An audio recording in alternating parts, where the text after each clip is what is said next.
merci d'être parmi nous aujourd'hui. My name is Kina Leclerc and I will be your moderator. Je m'appelle Kina Leclerc et je serai l'animatrice de ce point de presse. Before we begin, a quick reminder to place your phone on mute until I invite you to speak or to ask your question. And please do not place your call on hold. Available for questions from the media, we have, disponible pour répondre aux questions des médias, nous accueillons Mayor, le maire, Jim Watson, Steve Kanellakos, City Manager, Directeur municipal, Anthony DiMonte, General Manager of Emergency and Protective Services, Directeur général des services de protection et d'urgence. Phoning in today, we have Councillor Keith Egli, Chair, Ottawa Board of Health, conseiller municipal et président du Conseil de santé d'Ottawa, Dr. Vera Etches, Chief Medical Officer of Health, médecin-chef en santé publique, Dan Chénier, General Manager, Cultural and Facility Services, Directeur général des loisirs, de la culture et des installations, Donna Gray, General Manager, Community and Social Services, Directrice générale des services sociaux et communautaires, Stephen Willis, General Manager, Planning, Infrastructure and Economic Development, Directeur général de la planification, de l'infrastructure et du développement économique, and John Manconi, General Manager, Transportation Services, Directeur général des services du transport en commun. I will now invite each agency alphabetically to ask their question. You may ask one question and one follow-up. Par ordre alphabétique, j'invite maintenant chaque organisme à poser une question et une question de suivi. We will now start with Alex Gouge at 1310 News. Hello, my question is for Dr. Etches. With Halloween just days away, I've heard that some people in areas like Barhaven, for example, are planning on going over to see their family on the other side of the river in Aylmer to go trick-or-treating there. What do you say on this, and what is your advice?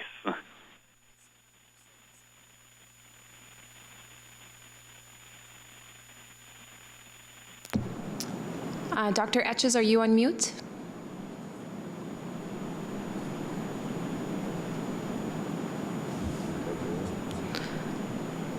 Sorry, if you're on mute, Dr. Etches, we can't hear you. Okay, we might go back to this question. Alex, do you have a question for someone else as we try to locate Dr. Etches?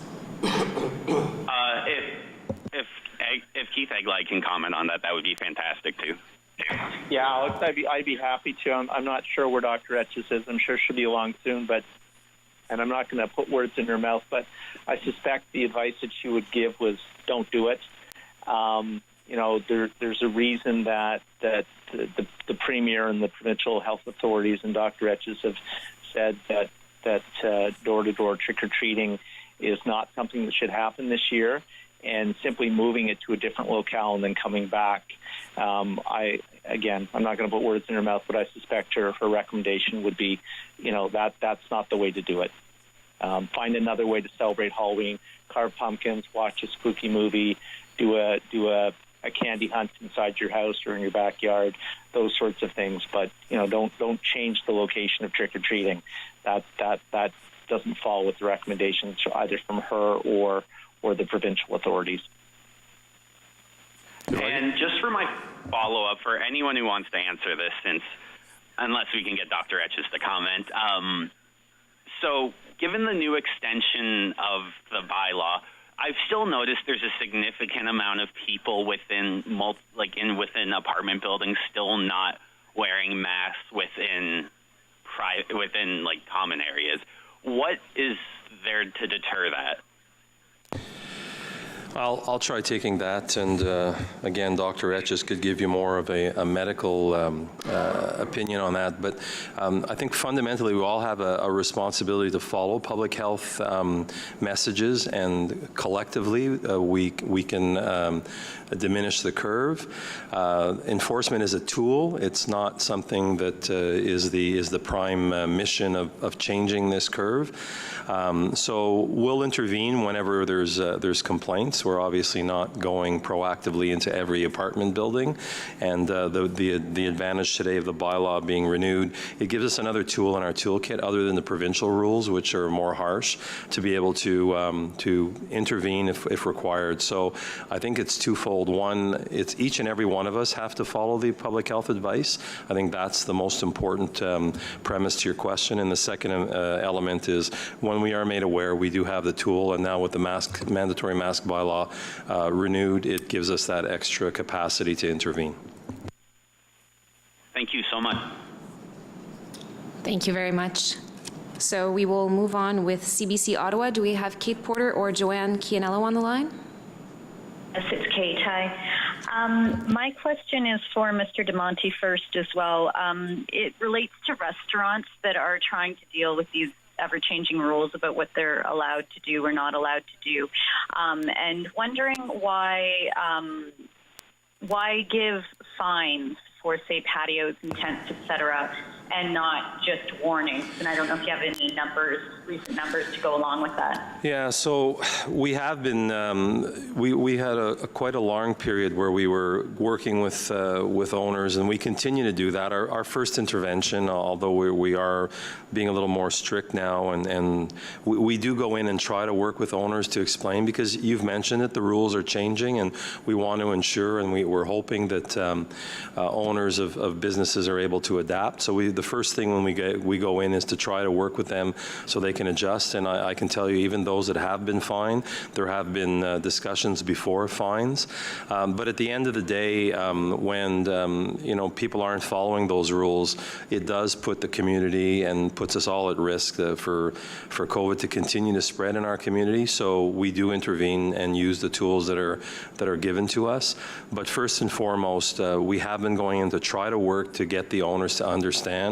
I know the perfect example is the tents. It's been very, very confusing for a lot of people. What can I have open? What can I have open?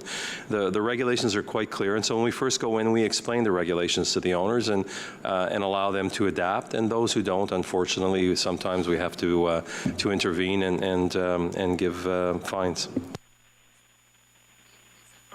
My follow-up is related. It's for Mr. Watson, Mayor Watson. We've been hearing from some restaurants who are just really frustrated by how the rules keep changing. And one business sort of laid it personally at your feet, about why can't the city help communicate so we know what we're supposed to do? We're so confused. I wonder how you would respond to that. Well, on two things. First of all, it is a provincial order that we are enforcing.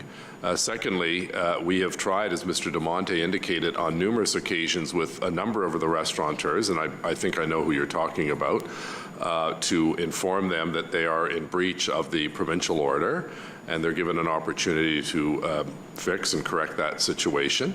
And in many instances, they've chosen not to do that. So we have little choice. This is a public health crisis that we're facing around the world, and it's very simple. If you have a tent, you can have one roof and two sides. And when someone goes and builds a tent with four sides and a roof, that's indoor dining. And that is not going to help curb the spread of COVID-19. So listen, people can blame me all they want. I have broad shoulders. But at the end of the day, the responsibility is up to the individual owner of that restaurant to ensure that he or she and their employees and customers are not put in further danger by all gathering in a tent, which quite frankly has less ventilation than indoor dining. So that's why you have to have the two of the four sides open. It's very clear to me, and I hope that those restaurants, I know they're facing challenging times. I get that. But we want this 28-day period to come as quick as possible so that we can show the province that our numbers continue to go down. They're down from the three figures, which is great, but we're still at, I think in the 80s today. We're down to the 50s a couple of days ago. So we're doing much better than Toronto and Peel and I believe York. But we still have our numbers too high. And we have to do whatever we can to protect the public as we go through this real challenge of a health crisis in Ottawa, Canada, and the world. Thank you.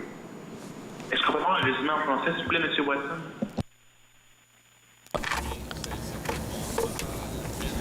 Certainly. The city is following the rules established by the province of Ontario. It's our responsibility to apply provincial regulations. And as I have said many times, we've given notice to people who operate restaurants. It is important for people in the sector to apply the rules and regulations so that they can protect their employees and their clients. It's not that complicated. A tent can have a roof and 2 sides. That is acceptable. But if somebody puts 4 sides on a tent as well as a roof, then that is indoor dining. And that is not allowed. We are trying to work with restaurants. Most of them are following the rules, but there are 4 or 5 that believe there are no rules. They're saying that these are very unclear, but they are absolutely clear to me. 2 sides and a roof, that is acceptable. If you have any doubt or any questions on this provincial regulation, then please speak to Mr. De Monte's staff. Explain how you interpret the rules, and he will give you our interpretation of the rules. So I hope we can find amicable solutions, because I do know that restaurants have had to face tremendous challenges with the new regulations, the new provincial regulations put in place 2 weeks ago. Thank you. Thank you. I just wanted to confirm that Dr. Etches is on the line. I am. Sorry for the delay. Not a problem. I will give the opportunity to Alex Gouche to ask his question again. So Alex from 1310, if you wouldn't mind. Alex, are you on the line?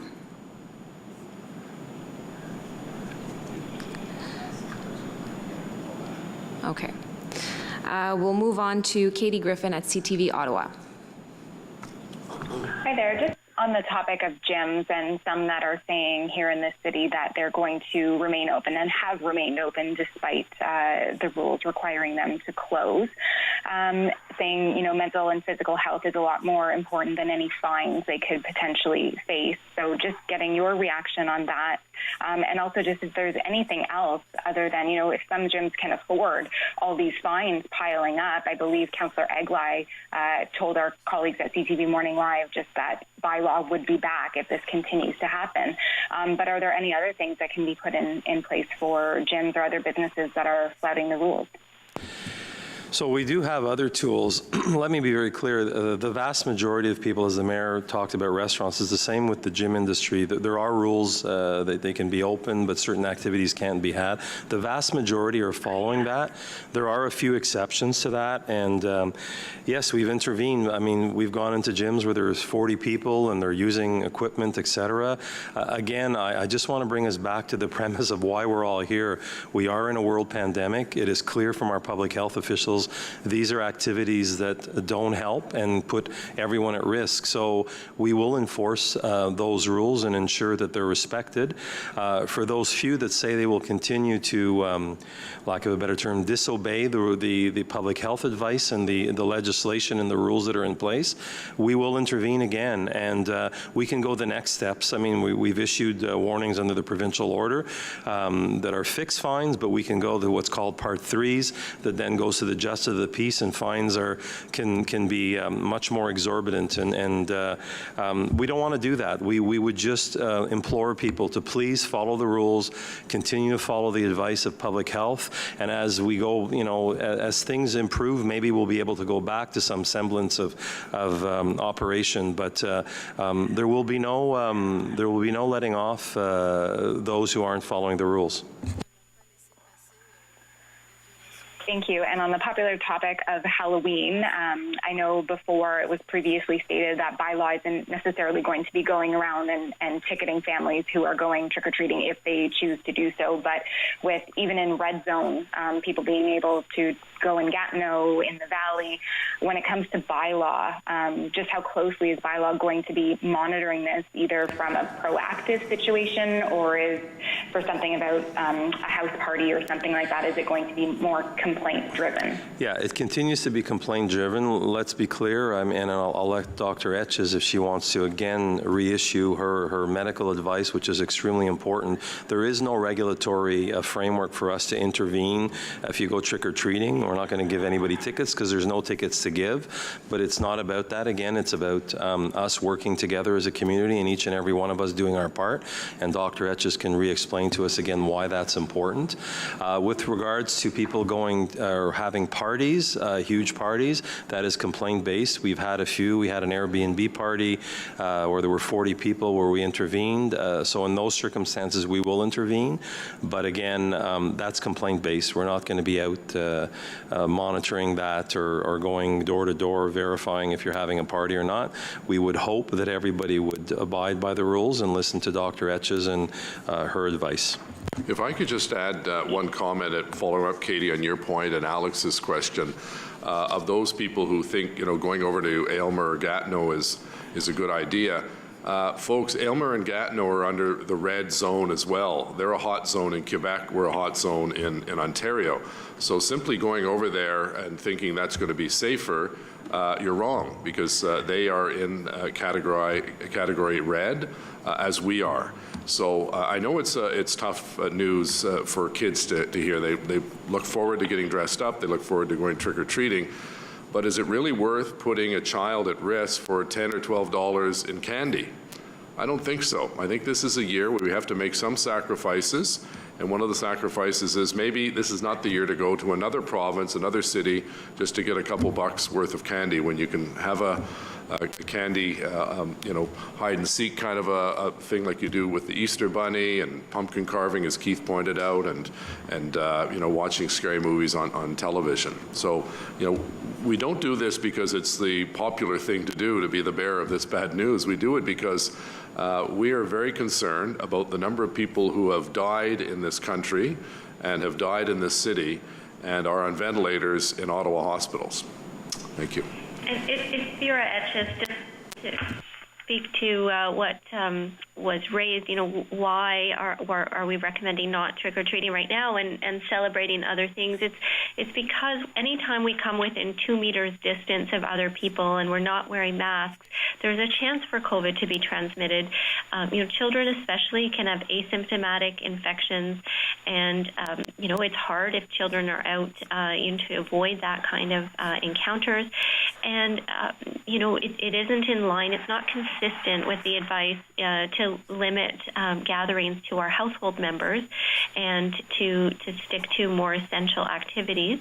But I am encouraged so far. What I see is that people in Ottawa are making good choices to do things that are less risky. So I've been encouraged to see different communities creating new Halloween traditions and sharing candy in new ways with different drop-offs and approaches. And so, I do believe that people will do the right thing here to keep each other safe. Thank you very much. We will now go to Craig Lord at Global Ottawa. Thanks very much. This would be for Mayor Watson. We heard a little bit earlier in the week that Premier Ford says he consults with municipal officials before making decisions on restrictions, especially in the hotspots in the province.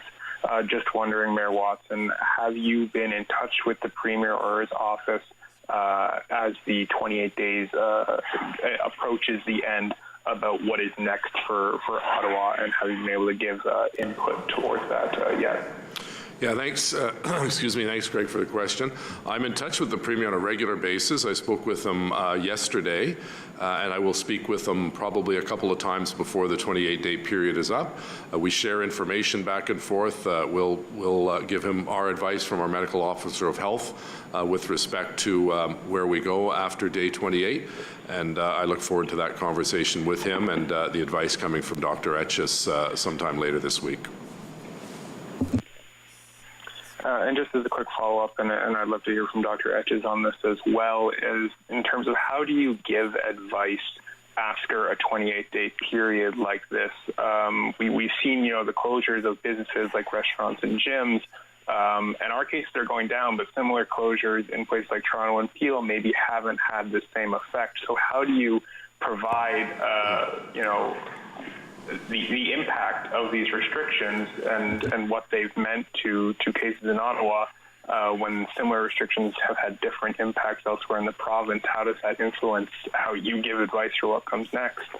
I'll offer a comment and then ask Dr. Etches to follow up. Obviously, I'm, as Mayor of Ottawa, proud of the fact that we actually are doing better than those regions, but we're not taking a victory lap by any means. We still have to continue to get the message through to people. And Dr. Etches and her team, I think, have been doing a remarkable job. Sometimes it sounds redundant and repetitive that we keep saying the same thing, but those things about washing hands and physical distancing and wearing a mask are vital to our success in getting back to phase 3. I think everyone in the restaurant industry and the bar industry and the gym industry wants us to go back to phase 3 because obviously their businesses are suffering terribly. But in order to get to phase 3, we need the entire community's goodwill and participation and to follow these simple rules and regulations. Dr. Etches? Yes, in terms of what I'm looking at to make advice to the mayor and the premier about restrictions, it really goes to the level of COVID in our community, and so is it low enough yet to avoid numerous outbreaks and outbreaks that lead to deaths? It's not low enough yet. The trend is good. We're continuing to watch that. But we do need to continue to bring the level down. And so then the way I approach it is to think about what are the most effective kinds of interventions to bring the level of COVID down. We have seen the implementation of the restaurant closures and bars and gyms, and it's possible that that's had some effect. Certainly, I see the rates dropping significantly in people in their 20s. That's encouraging because that's the age group that has had the highest rates. And so if we can bring that down, that helps decrease the spillover into other age categories with more risk. So we're looking at all of our data about where are the outbreaks, where are we hearing, people are out and about when they're infectious, and, putting all of the qualitative information together as well to think about what we'll get at the root causes of transmission. And so I do think we need to continue to put pressure on the virus, and it's really a question of which are the most effective instruments and tools to use. Great, thanks very much. Thank you very much. And a reminder to please place your phone on mute if you're not speaking. Nous allons maintenant passer à Julien Paquette, Le Droit. Julien Paquette, Le Droit. Thank you, Mr. de Montage. I'd like, if possible, an update on measures taken in recent weeks to ensure that people do respect provincial rules on the number of people in gatherings, mask wearing, and so on. So could you please let us know what's being done? Yes, thank you. We are focusing more now on fines to ensure compliance. We have had over 1,655 complaints about mask wearing. 64 fines were given, and 325 or so warnings were handed out. Our goal is to encourage people to apply the principles set out by Dr. Etches and her team. I don't have the number of fines or notices handed out to restaurants for violations of provincial rules, but I can tell you that the vast majority of people are following the rules, like restaurants and recreational sports centres. There are some exceptions. We've already talked about them in the news. We took action. We levied fines. And if that non-compliance continues, we can go above and beyond the fines that are the set level of fines. Those fines can go up significantly in an attempt for us to remedy the kind of behavior that we would rather not see. About how many fines? After the session, I'll make sure that we send you this. We send you those figures in writing. I have a question for you, Mr. Mayor, on a completely different subject. There's a sort of challenge on the Quebec side. People are being encouraged to set up their Christmas decorations early this year so that people get into the festive spirit and so that there's a more positive atmosphere generally. Is this something you would consider in Ottawa? That's an initiative in Quebec City.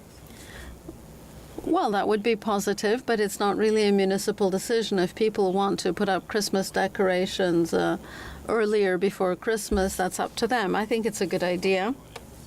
And I'm sure Hydro Ottawa would like it too, because more lights earlier means more electricity used. I think it's good for community spirit, but it is a decision it's for people to decide on what they'll put up and when. We wouldn't envisage that kind of program. We're focused on the COVID crisis. I have the figures now regarding provincial orders. We had 11,100 calls, 243 fines were levied, or tickets were handed out, and most of those were handed out in recent weeks. So that's as often restaurants violating the rules, people having large gatherings at home. Yes, exactly. Thank you. Thank you. Go to Richard Warnica at the National Post. Hi, this is a question for Dr. Etches. I know that provincially testing numbers are down considerably from where they were about a month ago or when we were really in that peak. I'm wondering if you've seen the same trend in Ottawa, and if so, what you think is causing that? We have been watching the trends in testing, numbers of people presenting for testing, and that's public information on our dashboard on our website. So you can see that after school started in September, there was quite a large rise in the number of people being tested, and then that peaked in early October, and it is coming down. It's not dropping down to levels that were lower than the beginning of September. So we still have high levels of testing in Ottawa. Our per capita testing rate is relatively high in Ottawa. So I think the things that made a difference there were some changes that came quickly after another. Certainly, we saw the asymptomatic testing not being recommended anymore, and some of that being done now at pharmacies. We saw that children with only one symptom, like a runny nose, no longer have to be tested before they can go back to school. And we also saw that there was a move to online booking. So, of course, our concern is if people who are symptomatic are not presenting for testing, because in those situations, we do want to make sure it's not COVID so we can support people and make sure their contacts are supported, and we can learn more about where COVID is in our communities. The Ottawa Testing Task Force that runs the system has done some analysis to look at, if you have a hypothesis that the online booking, was harder for people with low incomes who might not have computers. They've looked at the percentage of low income being tested before and after that policy change, and there doesn't appear to be a significant change. They've implemented phone access, and new systems are being stood up that are more connected to communities at higher risk. For example, testing access through community health centers. And so that work is continuing, with keeping in mind we don't want there to be barriers for people to be tested when they have symptoms. So it continues to be something we'll continue to monitor, we'll continue to encourage people. Another factor may have been that people heard about the lineups and they were discouraged by their earlier experiences. I can tell you the experience now is very speedy. People can usually get a same-day appointment, and there's no wait. So I do encourage people who have symptoms, of course those who public health is referring, to be tested for COVID. Thanks very much. Just a quick follow-up. Have you seen any evidence, or would you see evidence if symptomatic people were avoiding getting tested, whether because they don't want to have to quarantine or they just don't want to know? We probably would look for discrepancies in the data, in terms of if we're seeing hospitalizations increase or outbreaks increase, but that's not showing up in other places with a rise in people testing positive. That would suggest that we're picking things up later, and that the amount of COVID in the community is actually higher. We are watching the wastewater as well, and I have to say that I don't see yet a nice, beautiful, precipitous drop in COVID in the community based on the wastewater data like we would hope for. So I think that the testing data continues to be one window on what's happening in our community. It's never been perfect in terms of capturing everybody who is probably living with COVID in the community because of the nature of the virus causing asymptomatic infections. But it is important when people have symptoms. That does allow us to learn more about where it is. Thanks very much. Thank you very much. Moving on, we will go to John Willing at the Ottawa Citizen. Thanks, Kiana. It's a question for Mr. Kanalakis. Steve, I'm wondering if you could expand on your thoughts yesterday from the audit press conference regarding the importance of sports franchises in the city. I remember you talked about the need for flexibility by the municipal government, and outside the Ball Stadium, of course, Lansdowne Park and TD Place is the next major municipally owned sports facility. And I'm wondering if you're looking to give any of that flexibility you talked about to OSEG under the financial agreement with the city. Thank you, John. My reference yesterday when we were talking about the ball team was that I think any city the size of Ottawa and any city that you talk to, whether it's the mayors or their city managers or their community, arts, culture, entertainment, sports teams are critical, I think, to the fabric and what makes up and attracts people to come to want to live in the city. They've shown study after study that these are foundational pieces for why people want to move to particular cities. And I think that us supporting as a city and the well-being of our sports teams and our arts and culture community and our entertainment is a critical component of city building and the growth for a city in the long-term economic future. And I think that it'd be a real shame to lose any of our sports teams. I think it really hurts the local economy, and I think it hurts our ability to attract people because, we have a high-tech sector that's burgeoning. We have a lot of other sectors that are doing really well here in the city and are continuing to do well even despite COVID. And I think they need to be able to attract employees and workers, and part of attracting people is making the city a vibrant place for those things.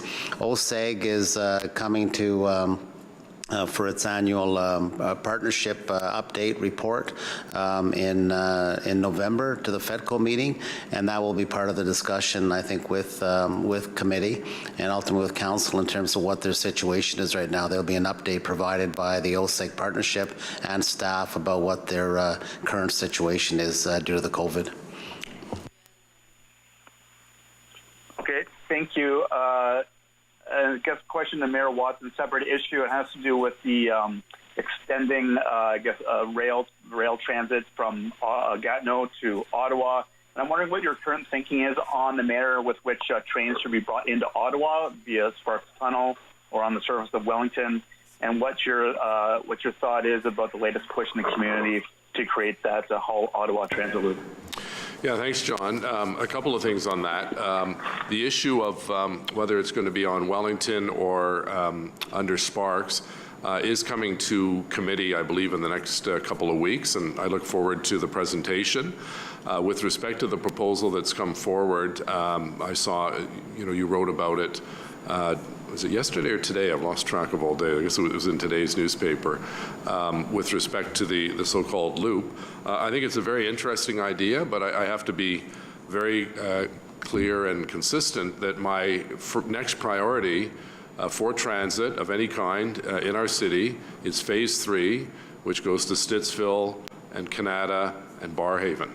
That is our next significant ask of the federal and provincial governments, because as you know, our long-range financial plan does not include funding beyond Phase 2.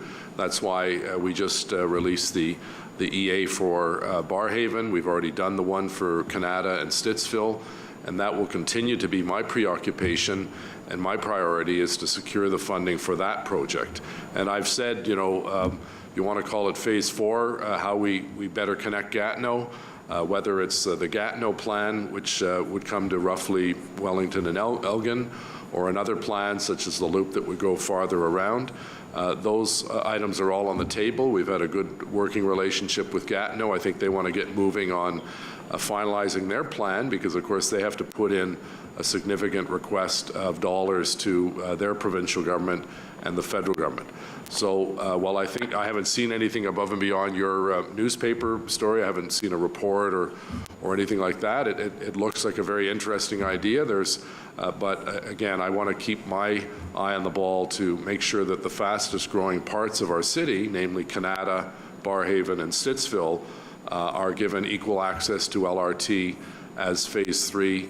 And that will be our goal over the next couple of years, is to work with those two other orders of government to ensure we have the necessary funding to get those projects from the drawing board to action.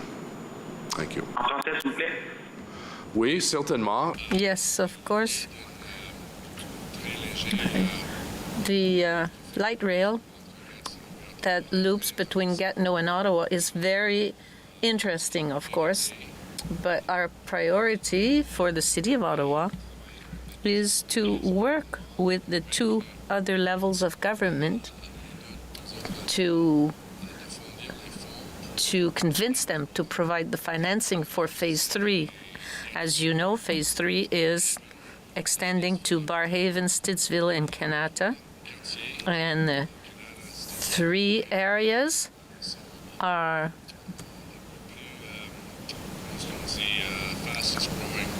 the fastest growing areas of Ottawa. So we're working well with the city of Gatineau. I think that Transportation Committee will be deciding between Sparks and Wellington in the next coming weeks. So it's important to continue the conversation, because it's a really good project for Gatineau as well as for Ottawa, because a lot of people work in Gatineau and live in Ottawa and vice versa. So that would improve really the transit between the two provinces.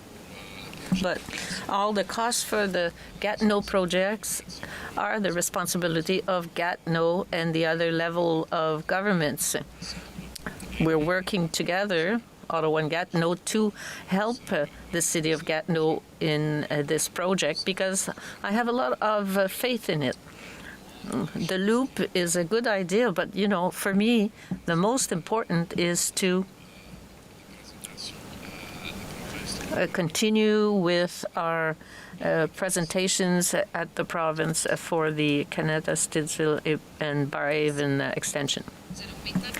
And now we will go to Jérôme Bergeron, Radio-Canada. Thank you. My first question is for Dr. Etches. I'd like to follow up on what you said yesterday. You seem to be saying regarding public health in Outaouais that different people, different areas, Quebec and Ontario, might have different approaches. And whereas Outaouais wants to harmonize measures. If measures are different in Ontario and Quebec, don't you believe that that might make things worse, these differing approaches on both sides of the bridge? It's, of course, better if we have the same approach. Of course it is. It's therefore useful for Ottawa and Outaouais to work together on having a clear cut, on having a similar approach, but being clear cut on our differences. And there are differences, the rules are different. It is a question of communicating well.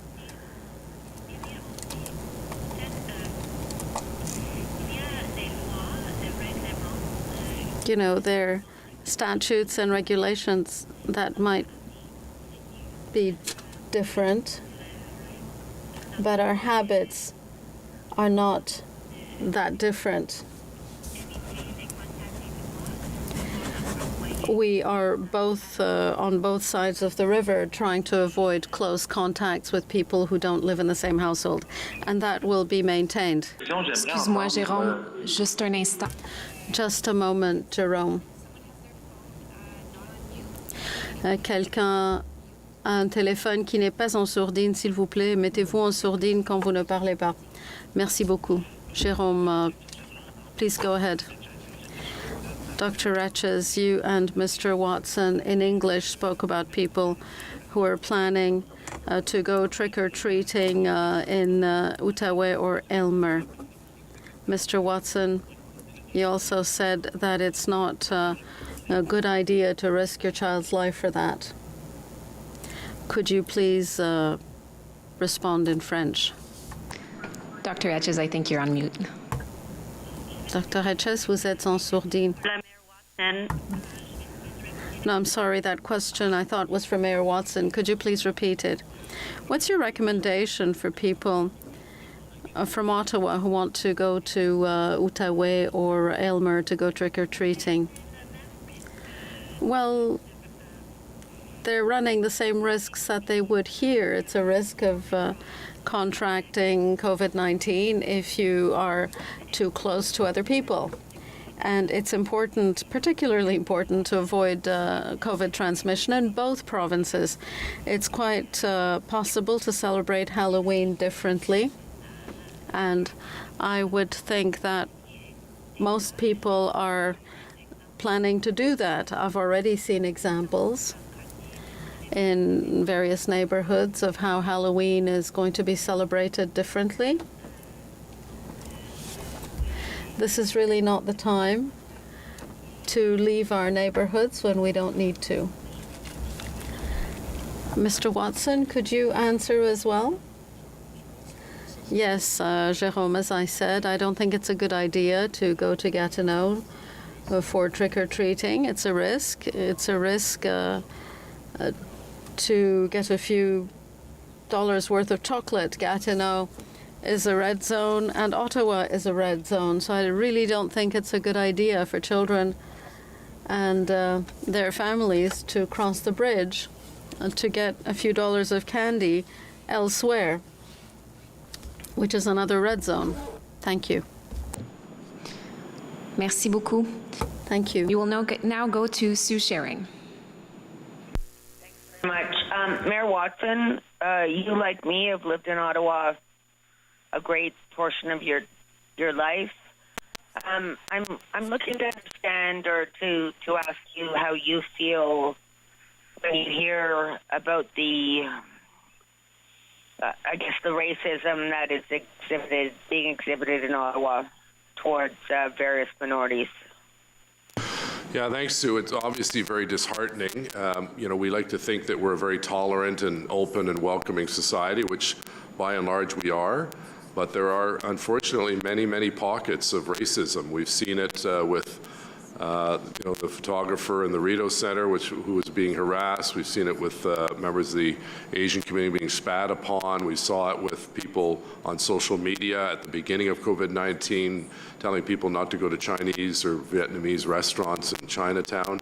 And so I was very pleased that Councillor King brought forward a motion that was supported unanimously by Council that this kind of behavior is not acceptable in our city or any city around the province or in fact around the country. And we have to continue not to be complacent and think it happens everywhere else but not in our own backyard. And we've seen far too many examples that were listed today at Council of specific acts of racism and hate that were inflicted among our citizens. And we've seen, some horrific examples in the religious communities, in the faith-based communities where, the Parkdale United Church and Reverend Bailey, who's such a pillar in our community, had the N-word sprayed on the church, and then Rabbi Bolka's synagogue, and then the Imam's mosque targeted.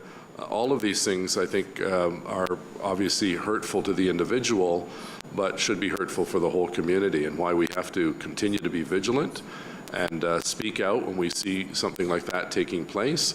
And what we can try to do, at least from a logistic point of view, is when we see this kind of racist graffiti, if people call 311, it's the #1 priority call above and beyond personal safety, that we send crews out as quickly as possible to erase that graffiti as quickly as possible. Thank you. I've been mayor for several years and a city council before that, and I'm an activist long before that. Have you seen that? I know that I remember you tweeting, or I don't know where I saw it, but that after you came out, there was some, generally some great response, which is heartwarming for me, but you also saw some bad stuff. So did you know this existed? I'm not suggesting you can solve it. I just wonder. Yeah, look at I've seen since I came out, or even before I came out, people, you hear them yell out faggot or worse words. But as I said, when I came out, 95%. Is it shocking to you, in this day and age? No, these were people in a car on Elgin Street on 2 occasions yelling out, and then I've had a couple of phone calls, at 2 in the morning at home with homophobic comments. But that's not a large number in a city of 1 million people. And I'd say that, I say 95% of the calls and emails and tweets that I received after coming out were very, very positive, encouraging, which was very heartwarming. There were 5% or so that were sort of nasty, but most of those, if you looked at them, they tended to be from the United States for some reason. I'm not sure why some American would care about my sexual orientation, but there you go. That's the nature of social media. So, you just ignore those and you move on. But, it's a reminder to me that it's not just the racialized people, it's people with,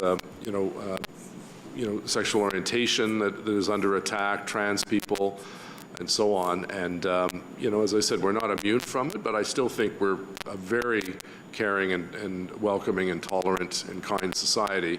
But there are those people that, have so much hate in their heart that they want to hurt other people, which, I was brought up, try to do your best to, if you can't say anything nice, don't say anything at all, my mother used to say. And, I try to follow that. I'm not always perfect at it, though. Thanks. Well, you're in. Thank you very much. Dr. Etches, I don't. I think, sorry, you know, Sue, I think. sorry, was that your two questions? Yes. No, it was my one question. Okay. I think this is all the time that we have today. Thank you very much, everybody, for your time. C'est tout le temps que nous disposons aujourd'hui. We are out of time. Thank you for being here.